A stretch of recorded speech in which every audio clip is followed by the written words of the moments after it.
Okay, today I want to talk about some best practices regarding mediumship, what I think are best practices. And the first one would be to deliberately turn on or off, to not be open all the time to a connection.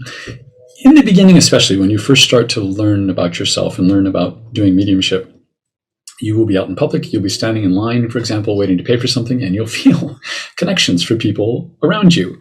And the problem for me with being open all the time was that when you get used to that, if you get used to that, you get used to getting a mixture of stuff that people in spirit are trying to convey to you, and also a mixture of things that your own brain, logical brain, is making connections and thinking of unrelated things. And so for me, because I tell them, no, I'm not working right now, whenever I feel them connecting when I'm not sitting down to do a reading, I'm able to trust better what I'm getting during a reading, because I'm more sure that it's not a mixture of, like, I don't question anymore. Am I making this up? Am I getting in my head about this? Because I deliberately try not to connect with them unless I'm sitting down to do mediumship. That being said, I do encourage you to think of yourself as being a medium all the time. And what I mean by that is I'm a harpist. So even though I'm not playing a harp right now, I'm a harpist all the time. And like most musicians, I am overly aware of my hands and the safety of my hands, because even a slight injury to even one finger inhibits my ability to play. So applying that to mediumship, I try to keep in mind, what am I experiencing right now? What am I thinking? What am I feeling? And how does that affect when I do a reading? Because I've learned that the happier I am, the better mood that I'm in, the better my mediumship readings go. So especially when I know I have a client later in the day, if something negative comes up, a negative interaction, someone cuts me off in traffic, or some unhappy memory surfaces, I will deliberately direct my thoughts to something positive, because I believe that both negativity and positivity snowball. Or can snowball. And so, if you could choose to be unhappy or happy, and you, for the most part, I think you can, why not choose happy? Especially if, like me, it turns out that affects how well your readings go. I don't want to belabor the point because I've said this in several videos, but I have to say it here. Get it through your head that people in spirit are constantly ready and willing to communicate. And you will never again be sitting and your turn comes up in a practice circle and you got nothing, because they really are always constantly there. And if you're not connecting, it's you. I will do a video about that, but that's all I'm going to say about that this time, because I've said it so many other times. When you're in practice circles, which I cannot recommend strongly enough, and you've got 7 or 8 minutes, that's how long your turn is supposed to be. Think of that as your time. Do not compare yourself to other people. Don't worry about how well you're doing compared to other people. And I would say try your best, but be playful about it. And don't worry about being good or even worry about being accurate. Just make mistakes and learn. That's how you learn. Think of it as a learning environment. Trying to get better at something so that you can do it for the public accurately.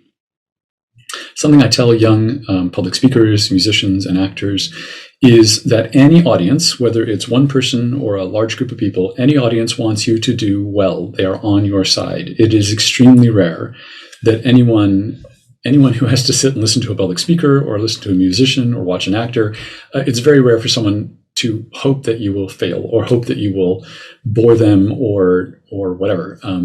Audiences, for the most part, not entirely, but for the most part, are really on your side. So if you get nervous talking to people, think about that. They really do want you to do well. I was a little surprised when I found this out, but I know some mediums who will edit out things that people in spirit are giving them. So, for example, if someone in spirit is conveying to them a very graphic suicide, they won't talk about that at all. I will talk about it, but I will say, you understand this person caused their own passing. That's all you need to say. They'll know what you're talking about if, in fact, the person you're connected with caused their own passing. You never need to be more explicit than that. But a lot of people edit that out altogether because it's kind of sad or it's kind of negative.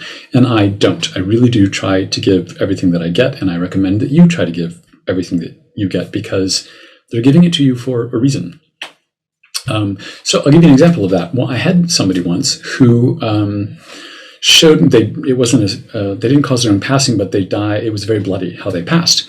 And I was talking about that, and I said, I said, I can see blood on my hand. I know I put it to my mouth and it's very bloody. And I'm thinking to myself, speaking from their perspective, oh, this is happening again. So I'm not particularly panicked. And then all of a sudden it gets really bad and then I pass. And the sitter or the client said, oh, that really explains something to me. I said, what? She said, well, the person passed right next to the telephone. And I've wondered for years why they didn't call me, why they didn't call 911. So that turned out, the passing actually, as graphic as what I was seeing was, turned out to be evidential. So I just try not to edit anything out. I often preface things by saying, I mean this respectfully, and then saying something negative like, this person was really controlling and violent or abusive or whatever. But I try and soften it with that phrase, I mean this respectfully. And I also, if I can see that what I'm saying is upsetting the client, or even if they start to cry, which is super common in readings, clients will cry, I will ask them, do you want me to stop? And I let them decide. Because it's their reading, and I don't think you should make decisions for other people, for your clients. So, and that do you want me to stop can mean, do you want me to change the subject and get off how they passed, or do you want me to stop the reading altogether? But let them decide. So I think those are good practices. Next week, I'm going to talk about the actual moment of passing. It's not always evidential. It was in the example I just gave, but many people have conveyed to me what they were experiencing as they passed. I think it's really interesting. I've gotten that a bunch of different ways, and I've never heard anyone else talk about that. So I want to talk about that. And as always, leave your questions or comments below, and I will try to do a video addressing them. Thanks.